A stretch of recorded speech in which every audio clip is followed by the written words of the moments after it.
How to enable Touch ID for App Store downloads on your iPhone 8 Plus. First, open the Settings app on your iPhone. Scroll down and tap Touch ID and Passcode. Now enter your iPhone passcode to access these settings. Here, you will see different options in Use Touch ID For section.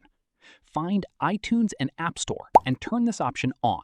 You may be asked to enter your Apple ID password for verification. Simply type your password and tap OK to continue. Once enabled, Touch ID will be used to verify your identity whenever you download apps or make purchases from the App Store.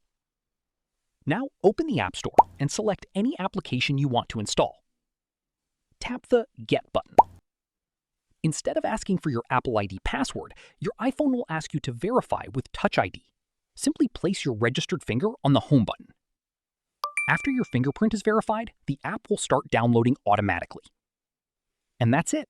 You have successfully enabled Touch ID for App Store downloads on your iPhone 8 Plus, so you no longer need to type your password every time you install a new app.